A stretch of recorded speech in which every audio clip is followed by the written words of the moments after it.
Shalom, first and foremost, I give all praises to the Heavenly Father and His only begotten Son, Yahweh, Bahashem, Yahweh Shai, Bahashem Rakakadash. Double honor to the apostles and elders of Great Millstone, and peace, love, and salutation to all you occupants pushing this truth and true sincerity. The first precept I want to bring out is Jeremiah 49:10. But I have made Esau bare, I have uncovered his secret places, and he shall not be able to hide himself. His seed is spoiled, and his brethren and his neighbors, and he is not.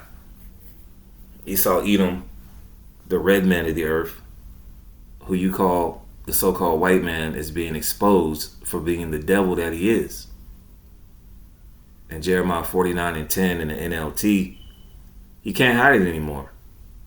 And you Negroes, Latinos, and Native Americans who come against this gospel, you're going to find out the hard way. Here it is, this man is being exposed on all types of levels, all types of files, all right, all types of wickedness going on, but you still can't accept that this man is the devil. Deep down in your little heart, you believe that this devil can be saved and that he can be reformed. He's accustomed to doing wicked. He was created to do wickedness, according to Proverbs 16:4. And you can go to Malachi, the first chapter, and find out who the wicked is. It's none other than Esau, Edom, the red man on the earth. Jeremiah 49:10 in the NLT. But I will strip bare the land of Edom, and there will be no place left to hide.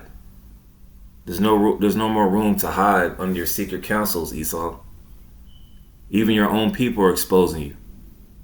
His children, his brothers, and his neighbors will all be destroyed. Yeah, according to Obadiah, the first chapter, after that 1,000-year slavery sentence for the whole nation of Esau, Edom. It says his children, his brothers, and its neighbors will all be destroyed, and Edom itself will be no more. Yes, according to the Bible, Edom will be no more. And that's why you see Esau, he doesn't go around calling himself, oh yeah, I want to be Edom. He says he's white. They don't want to accept that they're Edomites. They're being called out even by their own people. All right, I want to bring out another precept. Ecclesiastes 1:9. The thing that have been, it is that which shall be, and that which is done, and that which shall be done, and there is no new thing under the sun. And I want to get into this. I'm not gonna play this for fair use sake, but as you can see, this I gotta be careful my words. This new Hannah Montana virus that's going on. That's my new slang word for this this next boogeyman that's scaring the pants out of people. This Hannah Montana. This is from GMS Timeless Wisdom, the brothers out there in Kansas City. You can go to this page, and it says X-Files, a show that came out in the 90s on Fox, mentions the Hannah Montana. All right, this so-called pestilence that's coming from rodent droppings. All right, so they mentioned it back in the 90s, and it's been 33 years since the first case. And Esau uses the number 3 and the number 6 so many times. We send the same old two-step, the same old play. All right. Let me go to this right quick. The first case of the Hannah Montana. It says an outbreak of the Hannah Montana occurred in 1993 in Babylon, primarily in the four corner regions of Arizona, Colorado, and New Mexico. Before 1993, the Hannah Montana that caused disease in humans native to rodents were known to spread mainly in Asia and Europe, and to cause hemorrhagic fever with Reno syndrome. The outbreak in 1993 led to the discovery of the Hannah Montana from the Western Hemisphere that could not cause disease, and revealed the existence of second disease caused by them. So this is another playbook. All right, another set of wicked plans from Esau, Edom. It happened, like you said. You can go back. I'm not gonna play it, but go to this brother from KC page. You can watch the clip for yourself, and it goes back to 1993. A lot of us were maybe children at this time. Some of us were not even born. It says the first confirmed cases of the Hannah, Montana in 1993 occurred in March, but the outbreak was not recognized until May. Are we not in May right now? Wow. When a young Navajo, a young woman from the tribe of Gad,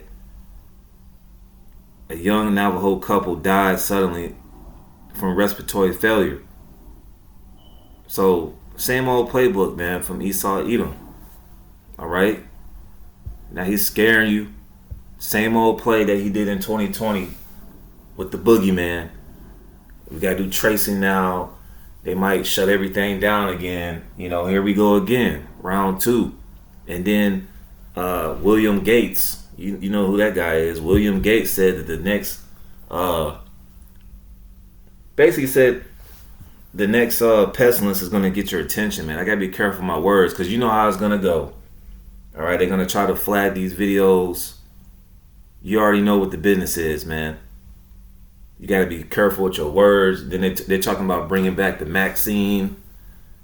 All right. I don't tend to make this too long, but this is from this article that I keep bringing up. Dr. Data Coming, the N to the W to the O, and then the population control, which William Gates mentioned when he went to the View years ago.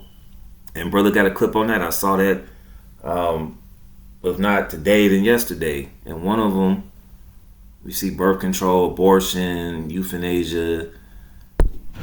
What do you see here? All right, I can't even say that now. To purposely infect the population with these deadly diseases. That's what they did with the boogeyman in 2020. Just a made up, you know what? And then actually the juice actually had the pestilence in it. So we're not ignorant of this man's devices, man. All right, it says, you know what, are neither safe or effective. I mean, and people are still getting them, still getting the juice 6 years later from the boogeyman. And that's why a lot of people are crashing out. All right, a lot of people are crashing out on the roads because they got that juice in them, man. All right. All right, it says they do not prevent disease, they cause disease and death from the mercury and other poisons they contain. So they run the same playbook, man. All right. So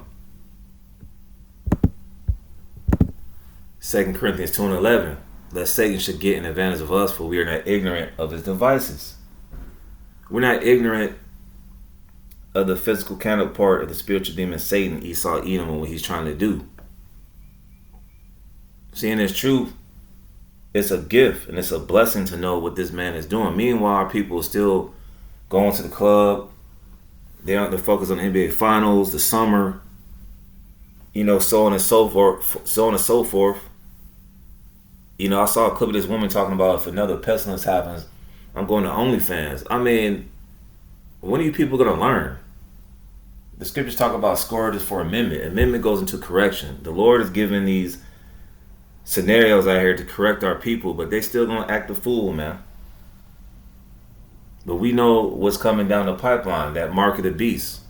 Everything is crumbling. All these polycrisis out here, and it's all leading up to the mark of the beast. And it's not the mark of the beast is not Christianity. 2 Corinthians 2:11. So that Satan will not outsmart us, for we are familiar with his evil schemes. You're familiar with what Esau Edom was doing the whole time.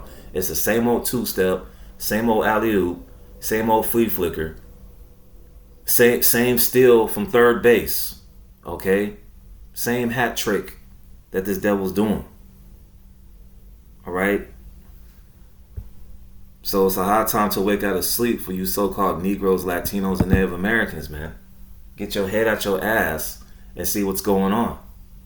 And get with the God of Israel. All right? Jesus Christ is not going to save you in this time of trouble. Because we're coming to a point of Jacob's trouble. And this is the year of Jacob's trouble. All right? And the powers that be, they want to exterminate. If they could, they can't. They want to exterminate you so-called blacks, Hispanics, and Native Americans. They don't want you here. You trying to save the whole world, they want to exterminate you. And what's one way? Through these crises, man. Through these jabs, these so-called solutions, these so-called medical solutions that they have for you, but it's really death. And that's my last precept, Psalms 37:7. Rest in the Lord. The Lord's name is Yahweh, and His Son's name is Yahweh Shai. All right? Rest in the Lord by getting into these scriptures, praying, fasting, realizing what time you're in. And wait patiently for Him. Yeah, wait patiently for the coming of our Lord Yahweh Shai to end this madness, man. To put this red man, the shackled chains on this red devil, man. I don't know about you, I'm getting tired of waking up and being under the authority of Amalek, man. The one who's got all the money to fund all this madness going on. It says, fret not thyself because of him who prospereth in his way. Yeah, we're not supposed to fret over evildoers, even the evildoers of our people, man. Because of the man who bringeth wicked devices to pass. So who is that? Esau Edom. This man is always bringing a wicked device to pass, man. It's the same old plan. All right? He's got that pinky in the brain spirit, trying to take over the world. All right? That cartoon was on Esau. That cartoon was about Esau Edom, man. Pinky in the brain. Psalms 37:7 in the NLT. Be still in the presence of the Lord and wait patiently for Him to act. All we got to do is preach this word. All right? But a lot of our people are going to get carnal. You know, you had one Jacob trying to get revolutionary, and that's what a lot of you Blacks, Hispanics, and Native Americans will probably resort to, trying to get revolutionary. The scriptures say the weapons of our warfare are not carnal. All right, when the Lord can put Behemoth back in the earth, because there's nothing impossible with God, and His name is Yahweh. When He could put Behemoth back in the earth, and you can't forget about Leviathan. He's somewhere. I believe there's many Leviathan, if I'm not mistaken. When you got creatures like that, there's nothing impossible with the Most High. So we're supposed to wait upon Him. He has an army in the heavens called the angels that are in chariots, what you people call UFOs. And I believe Nero 47 is unleashing some files on it. So we have defense. And then you can't forget about the miracles and the spiritual powers that the Lord will put on His men in these last days. So we are to patiently wait for the Lord. Don't worry about evil people who prosper or fret about their wicked schemes. So we just got to patiently wait and see what's going to happen with this Hannah Montana situation, as well as this crisis in the Strait of Hormuz and whatever other poly crisis comes to pass. We got to wait patiently on the Lord. So with that, Lord willing, I was edifying, and I'm going to say shalom.